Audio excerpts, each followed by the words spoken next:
Okay, you're listening to Uncle Devin's show here on WOL 1450 AM, and I am honored to have the wonderful hip-hop legend himself, Biz Markie. Welcome to the Uncle Devin show. What's up, Unc? What's up, Unc? Hey, you know, I had to have you on for a number of different reasons. My show focuses on the importance that music plays in a child's development. Now, I know that you are a legend, that, you've been 30 years in hip-hop. I know that your song "Just a Friend" made VH1's list of 100 greatest hip hop songs of all time. But I also want to talk a little bit about the work you've done on Nick Jr.'s show and also some of the children's related stuff. Can you talk a little bit about your experience on Nick Jr.'s Yo Gabba Gabba? Well, me and two other guys, Christian and Scott, we developed a show called Yo Gabba Gabba, and I didn't like what was on TV, whether it's BET and all that, and kids is watching stuff like that. So we came up with a kids show. You know what I mean? Oh, I didn't know that. I didn't know you was one of the creators of it. I wasn't sure if you just was on there. Okay, so and I'm honored to hear that. So, and you were doing at that time. Not only were you creating it, but you did the business beats of the day. Is that correct? Yes, yeah. Oh, okay, man. That's an honor. That's wonderful work. What was your experience like with working with children, and what was the reception that you received across the nation and the world with that? Well, I'm always great with kids. That's why they call me like a professional babysitter, because I know how a kid thinks and I know how a kid moves. Yeah. And I know how to uplift the kid when he's down. So I've always been great with kids. Oh, wonderful. What was your musical influences when you were a child growing up that led you into becoming the hip hop phenom that you are? Well, my pops was a saxophone player and he played in a lot of jazz clubs. But besides that, I liked the Michael Jacksons in the beginning, but then when hip hop started in like 76, 77, that was it. Right. Yeah. I ain't like nobody else but like the L Brothers, Fast and the Furious 4, Breakout, and groups like that. And then when records came out, like Rapper's Delight, yes, I liked the tapes more than I liked the records. Okay, yeah, I can see that. The cassettes was the real street music. Right. A record was just a record. You know what I mean? Right. So then, from your experience, and I love to talk about that origin of hip hop, because at the beginning, it was about storytelling, which anybody can relate to, even children. Talk about some of the pioneers that you remember listening to who had some stories. Of course, some of the stories may have been, for an older crowd, but even some that had influences on you when you grew up. Well, it wasn't about the stories that had the influence. Okay. It was just about the person, the people on the mic, and the DJ. Okay. Well, how a DJ can cut records and how a DJ can mix. That's what was my influence. Okay. Yeah, and I can see that. Now, you a DJ yourself, is that correct? Oh, yeah. Yeah. Now, you grew up, I know that you were from Harlem, but you grew up in Long Island. Long Island, yeah. Okay, yeah. And from what I remember, you began your journey beatboxing throughout the hearts of hip-hop lovers and all of that, through all over the place.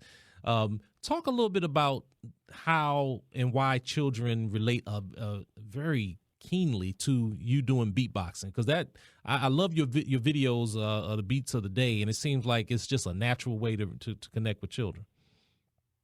Well, it's something that kids, even though I can do it great, a kid can always use his mouth. It's a body part. It's just like Bobby McFerrin hitting on his thing.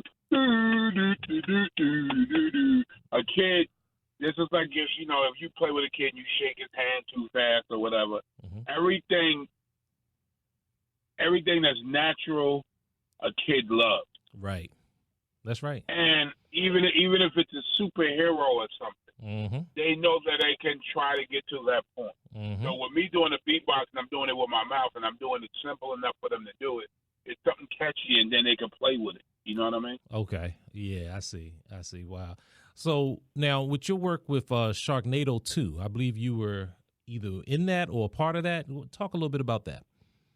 I was in it. I was a pizza. I was a pizza shop owner. Okay. And so they asked me did I want to be, and I said, what, Sharknado? Hell yeah, I want to be in Sharknado. Yeah. Well, one thing, Biz, I really appreciate is, I think it was, what comedian was that used to talk about happy rap? I forgot which one it was. Bernie Mac, I think it was. But I love the fact that when people think of Biz, they automatically start smiling. They don't think of this hardcore, even though hardcore in terms of your delivery. Don't get me wrong, but in terms of just this culture of just gangster. You represent and symbolize a very happy time, I would say, and a very progressive time in hip hop. And it seemed like it was a natural progression for you to go into the children's music.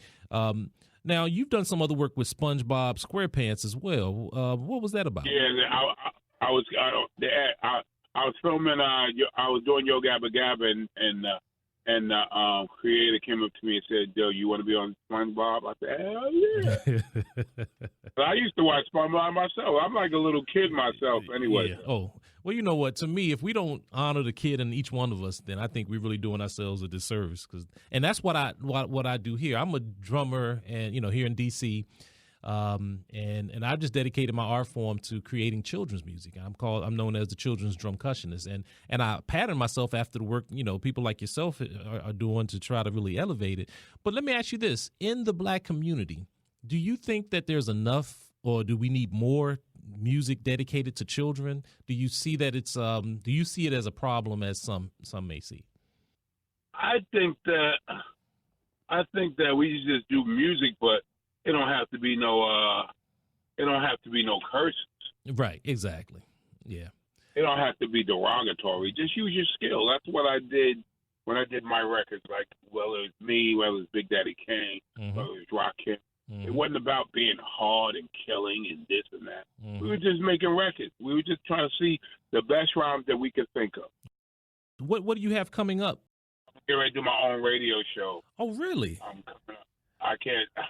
I'm doing it on Sirius XM. I'm just trying to come up with the title right now. Oh, wonderful. Okay, and what's the is it going to be hip hop driven? Is it talk show? What's the format?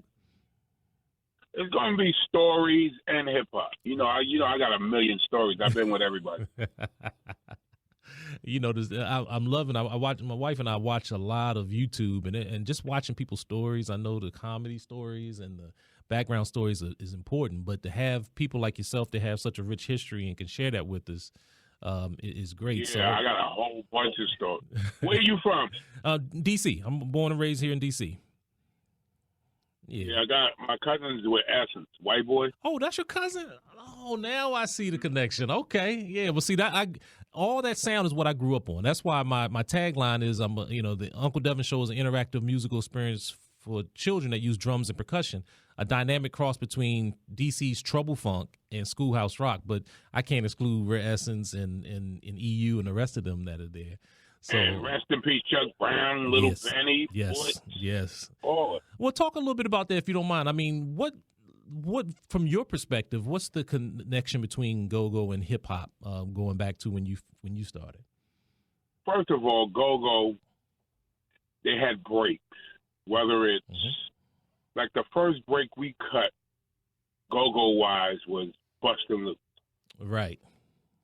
Then another good record was Body Moves that we used to cut. Cocaine. And another record, two most beyond that, you had EU Freeze, and you had Pump Me Up, and you had Let's Get Small. Them are important records. Yes. In hip hop. When I'm talking about important, that's why if somebody talking, I'm like, yo, that was an important record. No, I mean, I mentioned Trouble Funk. That was absolutely one of my all the groups I grew up around, but Trouble Funk, I followed them a lot, and I knew when they first signed on the Sugar Hill label back in late 70s or early 80s, and then Star Seeing. Sugar Hill came out in 79. 79, exactly. And then start seeing what how people were sampling them from KRS-One and all of that, and I know you say you KRS-One was in the 90s and the 80s. Okay. Late 80s. Okay, but Like did the Afrika Bambaataa and them do a lot of mixing with? I think they did a lot of cut ups with a lot of the DC bands as well. Yeah, they're the ones that started it. You Right. crazy? Bam, Islam, and Jazzy J and Red Alert. Yeah, that's it. We had to go to the jams and look at them and see, yo, where you get that record from. Wow. Okay. TTED and DETT and all them labels. Yes. And Experience Unlimited, you know, with EU, all of them was important. Okay. If someone wants to reach you to book, because you do a lot of DJing and you get booked everywhere, they can reach you over at bizmarkie.com. Is that the best way? Biz Markie Inc. 202-232-7002. Okay. All right. Well, Biz, listen, I ain't going to take too much of your time, but I really want to say thank you for the work that you continue to do, but you have done in children's music. And I may follow up with you even more because I didn't even realize that you had that history of helping to start that Yo Gabba Gabba. And but it was so important. I did a lot. Kids. That's why I'm a good role model because I don't never drank or smoke. I don't have to do that. And I always teach kids that you don't have to do anything to be cool. You can just be cool within you. Man, and that you are, man, brother. Thank you very much for your time, and I'm gonna make sure I spread the word about your shows and about the important work that you're doing. All right, thank you, bro. All right, take care.